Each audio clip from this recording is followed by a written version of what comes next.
తగలడింది. దేశం మొత్తం తగలబడలేదులేండి. ఆ దేశంలో ఒక కొంచెం భాగం సిటీలో కొన్ని కోట్ల మంది చనిపోయారు. క్షమించండి, కొన్ని వేల మంది చచ్చిపోయారు. కొన్ని కోట్ల రూపాయల నష్టం కలిగింది. మిలియన్ల డాలర్లు, రూపాయలు కదా, డాలర్స్. అందరు ఇళ్ళు, ఎవరి ఇళ్ళు అనుకుంటున్నారు? పేదాపికి ఇళ్ళు అనుకుంటున్నారా? గొప్ప గొప్ప మిలియనీర్లు, సినీ ఫీల్డ్ వాడు. హాలీవుడ్ అనేది తెలుసా? హాలీవుడ్ అనేది తెలీదా? సినీ ఫీల్డ్లో హయ్యర్ రేంజ్, హై గ్రేడ్ కలిగింది హాలీవుడ్ సినీ ఫీల్డ్. అలాంటి సినీ ఫీల్డ్ ఆ లాస్ ఏంజల్స్లో పక్కన కొండ ఉండదు. ఆ కొండ పైన హాలీవుడ్, సముద్రం బీచ్ నుంచి దిగ్గానే, వాడ దిగ్గానే, ఫ్లైట్ దిగ్గానే హాలీవుడ్ పెద్ద పెద్ద అక్షరాలు కొండ మీద కనపడదు. ఆ హాలీవుడ్ మొత్తం తగలడిపోయింది. దిగే దేట్ పాపం పెరిగిపోయింది. మీకు తెలుసా? చాలాసార్లు చెప్పాను మీకు. గత కాలంలో కూడా ఒకసారి తగలడిపోయింది. కారణం అప్పుడన్నా దిద్దుబాటు చేసుకున్నారు వీళ్ళు, చేసుకోవాలి. దేవుని పెట్టలేండి వీళ్ళు. మరి పాపం రేచి పెట్టాలిగా. ఏం డీల్ చేసాం బాబు? మీకు చాలా సంవత్సరాల క్రితం ఒక న్యూస్ వచ్చింది. ఆ న్యూస్ ఏంటి తెలుసా? కాలిఫోర్నియాలో బైబుల్ని బ్యాన్ చేశారు. ఏం చేశారు? బ్యాన్ చేశారంటే ఈ బైబిల్ మాకు వద్దు. బైబిల్ ఏం చేశారంట? బ్యాన్ చేశారు. ఎందుకు బ్యాన్ చేశారు తెలుసా? పాపం చేస్తామని బ్యాన్ చేశారు. ఆడవాళ్ళు పెళ్లి చేసుకుంటామని బ్యాన్ చేశారు. మగవాళ్ళు పెళ్లి చేసుకుంటామని బ్యాన్ చేశారు. హల్లెలూయా. ఏంటండి ఇది? మంచిదా? ఇది బైబిల్ ఏం చేసింది? ఖండించింది. ఇలా చేయడానికి వీలు లేదు, మీరు ఎందుకు ఇలా చేస్తారు, ఇది పాపము అని చెప్తే వీళ్ళకి కోపం వచ్చేసింది. ఇది పాపం కోపం వచ్చేసి తిరుగుబాటు చేశారు. నానా బేభత్సంగా మాట్లాడారు. అక్కడ ఉంటే ప్రధానమంత్రి మీద కూడా తిరుగుబాటు చేశారు. మనకు ఆయన చెప్తున్నాడు న్యూస్లో, లాస్ ఏంజల్స్లో ఉన్నటువంటి పాపము ప్రపంచంలో ఎక్కడ లేదట. తన్నుకోవటం, గుద్దుకోవటం, చంపుకోవటం, గన్ కల్చర్. వీరికి నేను మాట మాట్లాడతాను, కలిసేసుకుంటాను, చచ్చిపోతాను. తండ్రుతనాలు, పాపము, విడి పాపం. అక్కడే పెద్ద కోటీశ్వరులు ఉన్నారు, బాగా మిలియనీర్లు ఉన్నారు. వాళ్ళు కూడా ఇష్టానుసారం జీవితం. ఇది లాస్ట్కి ఎట్లయితే వచ్చిందంటే బైబిల్ మాకు వద్దు దాకా వచ్చింది. ఊరుకుంటాడు దేవుడు. అంత ఆస్తి ఇచ్చి, అంత కొడుకునిచ్చి, అంత ఆస్తి ఇస్తే మాకు వద్దండి, ఈ బైబిల్ మాకు వద్దు అని అంటే ఊరుకుంటాడండి దేవుడు. ఊరుకోడుగా. అందుకని ఏం జరిగిందని గత కాలంలో ఒకసారి కాలిపోయింది, కొంతమేర కాలింది. అప్పుడైనా మారు మోసుకుంటారా? వందల. ఎవడేసాడు అగ్ని? ఎవడేసాడు ఎవరికి తెలియదు. ఎడన్నా ఆరిపోతుంది కదండి. అలా పటా 100 కిలోమీటర్ స్పీడ్ గాలి వచ్చిందంట అదే టైంలో. పట్టుకోగానే 100 కిలోమీటర్ స్పీడ్ గాలి వచ్చింది. పట్టా అనుకుని. ఎందుకంటే వాళ్ళన్నీ చెక్కలేదు, మనకలా సిమెంట్తో కట్టరాళ్ళు, చెక్కలతో కడతారు. ఎందుకని? మంచుకి చలికి చెక్క అయితే ఆపుద్ది. అదే అనుకో గోడలు కూడా చల్లబడిపోదు, నేల కూడా చల్లబడిపోదు, తట్టుకోలేదు. చెక్క చాలా వరకు ఆపుతుంది. చెక్కలతో వాళ్ళు ఇల్లు కట్టుకుంటారు. అందుకని అంటుకొని కోట్ల రూపాయలు తగలబడిపోయింది. ముగ్గైపోయింది.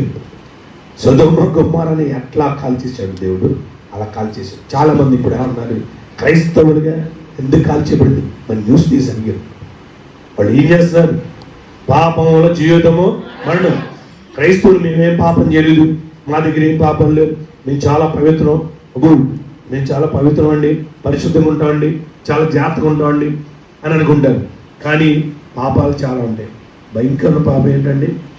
ఆజ్ఞాతిక్రమమే పాపం, సకల దుర్నీతి పాపం. అలా ఏం జరిగింది? ఆజ్ఞాతిక్రమించే మనసు వచ్చింది.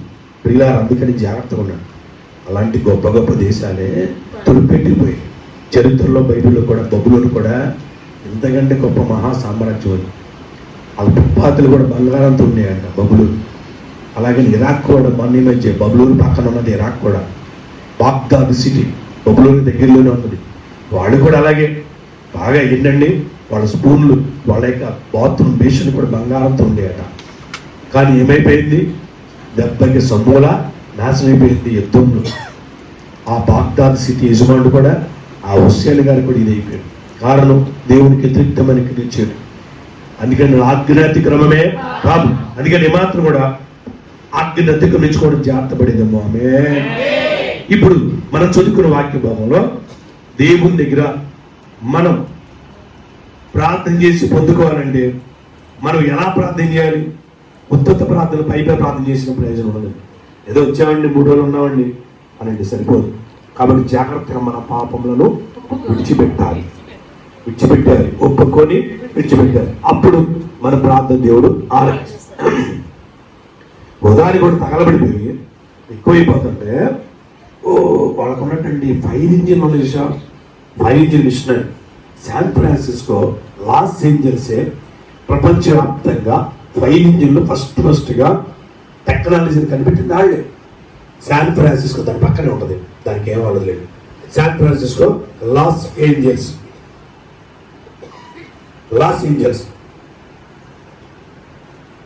ఇప్పుడు మన ఇండియాలో ఉన్న 5 ఇంజిన్ టెక్నాలజీ కూడా వాళ్ళ గురించి కాపీ కొట్టుకునేది. ప్రతిదీ వాళ్ళేయాలండి. క్రైస్తవులేగా, ఏది క్రైస్తవులే చెప్పండి? అన్నీ క్రైస్తవులే కదండి, అన్నీ క్రైస్తవులు. ఇప్పుడు మీరు మాట్లాడేది శూన్యమై, ఇది శూన్యమై. అమ్మగారి దగ్గర ఉన్న అమ్మాయి అది డోర్మై అంటే అది ఇండియా, ఇదేమో అమెరికా. దీనికి దాని క్వాలిటీ ఎంత తేడా ఉండదు తెలుసా? చాలా తేడా ఉన్నాయి. క్లారిటీ కానీ ఏదన్నా కానీ. ఇది ఎక్కడి నుంచి వచ్చింది? అక్కడి నుంచి వచ్చి ఇక్కడ డిజైన్ చేస్తాం. ప్రతిదీ దేవుని బిడ్డలు ఇచ్చింది. ఫ్లైట్లతో సహా దేవుని బిడ్డలు, రైలు బండితో సహా దేవుని బిడ్డలు, మోటార్ కారులతో సహా, మోటార్ వెహికల్స్తో సహా దేవుని బిడ్డలు. కాదని చెప్పండి ఎవరన్నా? బోర్డులో ఉండే దానికి ఆధారాలు. నిజం, మంచిది, అన్ని బాగా చేశారు. లాస్ట్ వచ్చరికి ఏం చేశారంటే పాపంలో పడి ఇక్కడే ఆదామాను దేవుడు అంత దీవించాడు. దీవించబడినాకే, ఆస్వాదించబడినాకే కోట్ల రూపాయలు, లక్షల రూపాయలు ఆస్తి అంతస్తులు సమృద్ధిగా వచ్చినాకే మనస్సు ఏమైందట? మదిస్తుందట, గ్రహిస్తుందట. ఇజ్రాయేలుకి అలాగే మదించింది ముందే చెప్పేశాడు దేవుడు. ఇన్ని వచ్చిన తర్వాత దాసుల గృహమైన 5 దివసం తప్పించిన వాడు, రక్షించిన వాడు ఎవరు?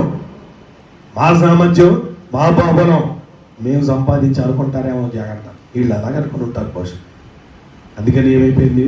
ఒక్క దినమననే బూడిదైపోయింది. నాకు అప్పుడప్పుడు అనిపిస్తుంది, సుధమ కుమారుని ఎట చేసాడు దేవుడు? బూడిదే. నేల మొలక కూడా పచ్చి గిట్టి కూడా కాలిపోయిందండి. కానీ ఇప్పుడు అసలు దీన్ని ఎలా జరిగింది? ఇది ఇలా బిల్డింగ్లు ఒక్కొక్కటి 100 అంతస్తులు ఉంటాయి, 100 అంతస్తులు ఉంటాయి ఒక్కోటి. అంటే అవి కూడా తగలడిపోయిందండి. ఊరుగా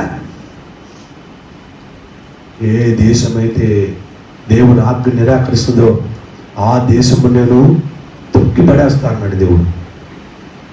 దేవుడు తొక్కేస్తాడా అండి? ఏ దేవుడు అండి ఆయన? ఏ దేవుడు కాదు, దేవుడు సర్వశక్తి కలిగిన దేవుడు. సృష్టి స్థితి లయ, సృష్టిని ఆయన చేయగలడు, మన సృష్టిని మొత్తం నాశనం చేస్తాడు. ఆయనకు అసాధ్యమేది లేదు.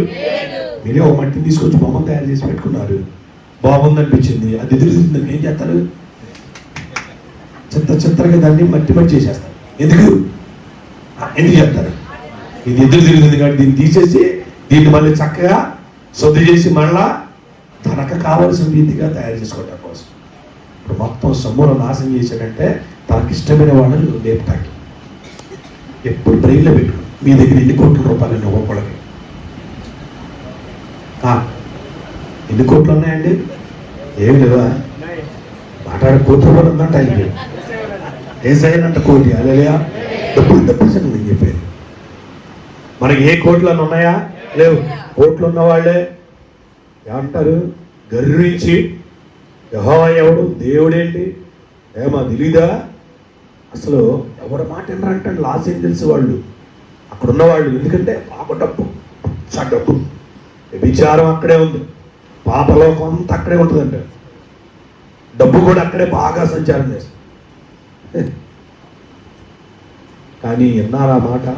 వినలా, పట్టించుకోవాలా, లెక్క చేయలా. అందుచేత ఏమైంది? బైబిల్ కూడా మాకు వద్దన్నారు లాస్ట్. మాకు బైబిల్ కూడా వద్దండి. ఎందుకని బైబిల్ తప్పుని ఖండిస్తుంది. తప్పు చేస్తున్నాడు అని చెప్తుంది, బ్యాన్ చేశారు. దేవుడు వాళ్ళనే బ్యాన్ చేశాడు.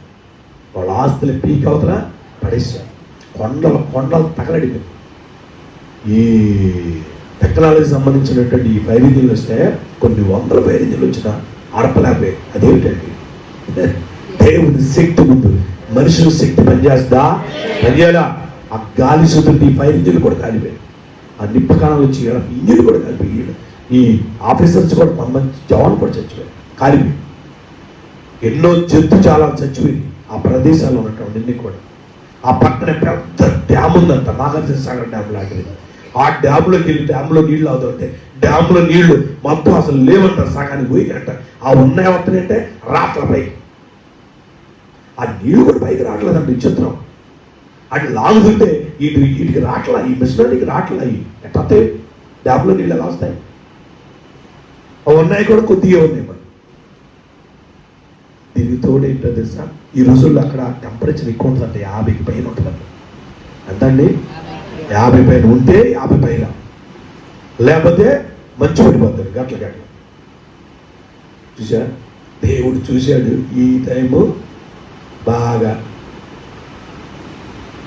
సాధారణంగా వాడు కూడా అవకాశం ఇవ్వకూడదు. అందుకంటాడు, నిందించిన విరోధికి అవకాశం ఇవ్వద్దు.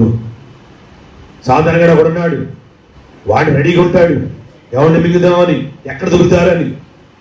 వాడికి మనం కొద్దిగా అవకాశం కూడా ఇవ్వకూడదు. ఇచ్చాడు అవకాశాలు, ఒకటి కాదు అరగాదు, ఎన్నో ఇచ్చాడు దేవుడు. ఎన్నోసార్లు హెచ్చరిక చేసి ఉంటాడు. పట్టించుకోవాలా ప్రియమైన వాళ్ళగా. బైబిల్లో చాలా విషయాలు హెచ్చరిక ఉన్నాయి. అందుకంటాడు నరహత్యలు చాలా ఉన్నాయి అంటాడు. అందుకని వాళ్ళు ఎవరిని మిగతా వాళ్ళు వేడుకున్నా ప్రయోజనం లేకుండా పోయింది.